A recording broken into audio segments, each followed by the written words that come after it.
மாஞ்சோலை உள்ளிட்ட எஸ்டேட்டுகளை தமிழக அரசு பொறுப்பேற்று நடத்த வேண்டும் என்று அங்கு பணிபுரிந்த தொழிலாளர்கள் கோரிக்கை விடுத்துள்ளனர். திருநெல்வேலி மாவட்டம் மாஞ்சோலை வனப்பகுதியில் உள்ள எஸ்டேட்டுகளின் குத்தகை காலம் 2028ஆம் ஆண்டுடன் முடிவடைகிறது.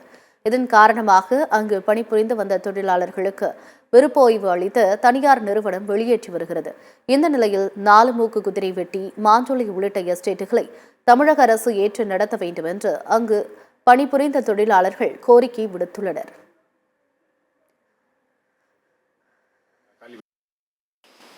எங்களை இப்போ விஆர்எஸ்ன்னு ஒன்று கொடுத்து இந்த எஸ்டேட்டை விட்டு காலி பண்ணி போக சொல்லுவாங்க. எங்களுக்கு கீழே போய் வேலை செய்யறதுக்கு வேலை வாய்ப்பு ஒன்று அரசு செய்யணும், அல்லது குடியிருக்கிறதுக்கு குடியுரிமை, எங்கள் குடியுரிமை எங்கே இருக்குது, எங்களுக்கு இல்லைன்னா இந்த நாங்கள் வாழ்ந்துக்கிட்டு இருக்க இந்த குடியிருப்பை எங்களுக்கு கொடுக்கறதுக்கு அரசு ஆவணம் செய்யணும்.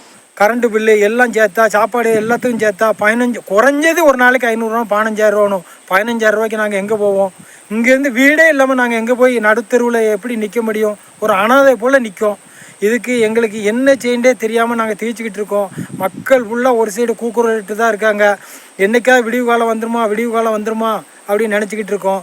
ஆனால் கவர்மெண்ட் தரப்புலேருந்து எல்லாரும் கைவிட்டாங்க. கவர்மெண்ட்டு தான் எங்களுக்கு நல்ல முடிவு கொடுக்கும்னு நாங்கள் எதிர்பார்த்துக்கிட்டு இருக்கோம்.